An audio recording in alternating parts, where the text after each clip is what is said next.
one more episode of Askamentor. The reason why we do these episodes is to make sure that every entrepreneur, just by watching this, gets a lot of value and he can leapfrog in his journey of growth. Saying that, I welcome Mr. Sovan back to the show, and today's question is why every CEO has to be a salesperson. Okay, thank you, Kashyap, and a fantastic question. Why CEO has to be a salesperson? Now, my answer is why not? Why not? Why every CEO should not be a salesperson, right? Because a CEO understands his business Hmm. absolutely well, and he can bring that passion out. He or she can bring out saying that I understand my products and services. I understand my customers.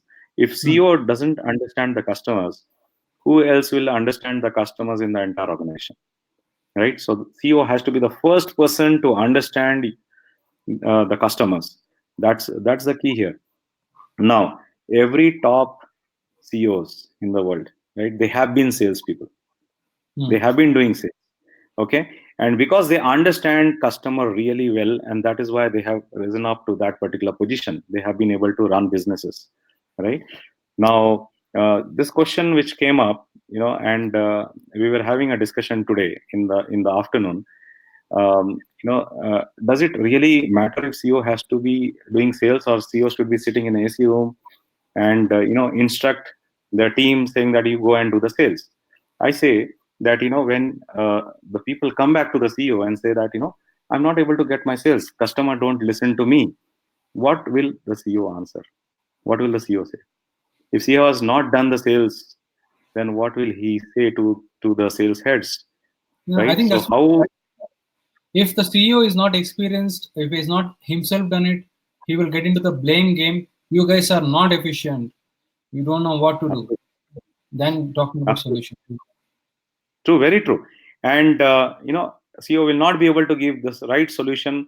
Okay, if this is the answer, or this is where the customers are responding, then this is how you have to tackle it. This is how you have to handle it, right? CEO is the best person. Now, there are numerous examples. CEO may not actually do the sale, but CEO has to be on the ground, right? And I have seen when CEOs are on the ground, let's say the CEO says, I'm going to be there at 8 o'clock in the morning. The every person in the sales team will be there by 7:30, right? Hmm. And they will be making sure that they have to close the sales.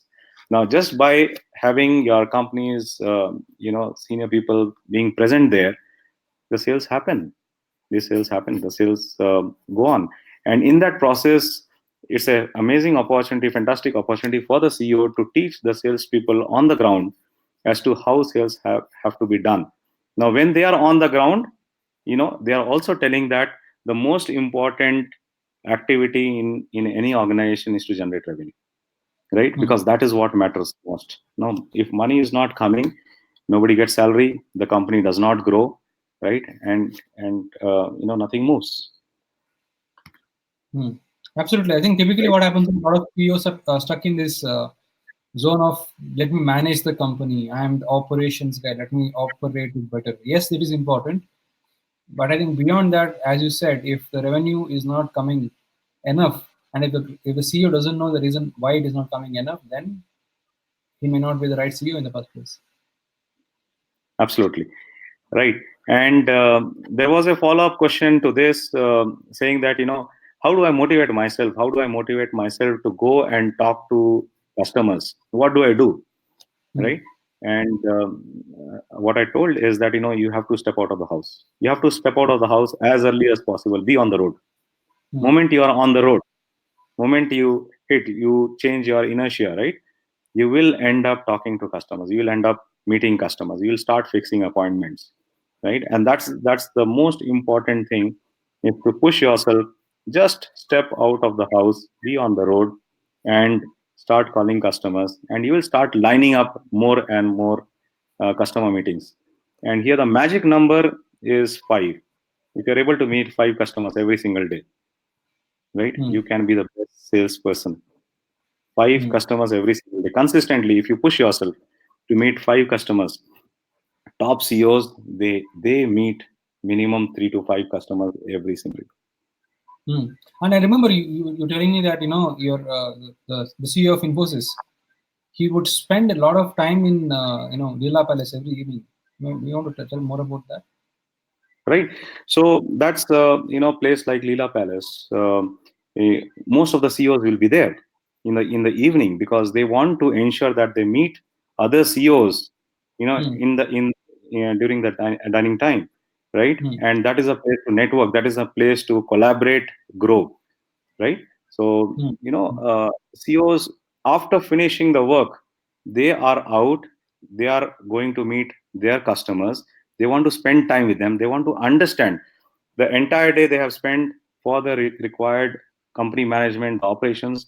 But towards the evening, they want to network. They want to understand the customer perspectives. They want to spend time with them, and that is what makes a successful company, right? Hmm. So every CEO, and I know many CEOs, they go to Leela Palace in the evening. They go and spend time there. They find customers. They call customers. They meet there, okay, and they want to discuss how I can solve your problem. And Hmm. that is where the real sale happens. The real collaboration happens. Right. Basically, I think what Sovan is talking about, guys, is as a leader, you should set the example by doing it. You know, Absolutely. talking theory versus doing it and showing it, you should be ready to do the dirty work, and only will then the employees would be in sync to do it. So if you've not yourself done it, and if you're just shouting in their ears, people are not going to respect it, and people are not going to be productive. They may be there just for the sake of salary, perhaps, but if they don't see that you are living what you're speaking, there is a big disconnect, isn't it? So. Absolutely. CEO has to be doing that 3 to 5% of the sales, because CEO can bring that passion. And when a CEO does just 3 to 5, the rest of the 95% happens by the rest of the people in the team. But even that much is not happening, then it becomes a struggle. And it's a very good practice because CEO gets to know, meet customers, talk to them, and in the process, for them, the doing the sales is not so difficult. They understand the customer, they try to solve the problem, and the sale happens eventually, right?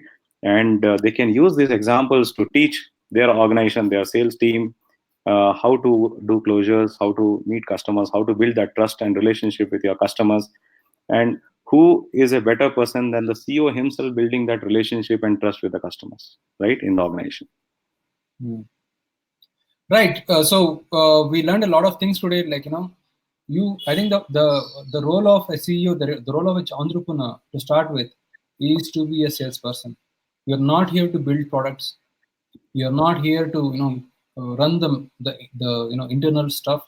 You are here to sell. If you're not selling, you are not a CEO. And so if you don't know how to sell, you should learn the art of selling. And not everybody is born with a sales skill. It is learnable skill. So the best way to learn is by being with somebody who has done it. Talk to a mentor, and learn the skill, and you can also go forward, isn't it so? That's correct, and especially for startups founders, right? The most important thing is to go and meet customers. Go and meet customers. Do the sales by themselves, right? Right. There is no point getting a CEO tag saying that okay, I have become a founder or a CEO. You have to be on the ground, right? And then you move the company, and then the rest of the people get aligned to you, and they run the company. They run the business. Right. So we're out of time. So guys, please like, comment, and share. We'd like to know what you think about this episode. If you're watching this on YouTube, please subscribe to our channel. Until next time, have fun and take care. Thank you so much for joining, so much. Thank you so much, Kashyap. Have a great time. Bye bye.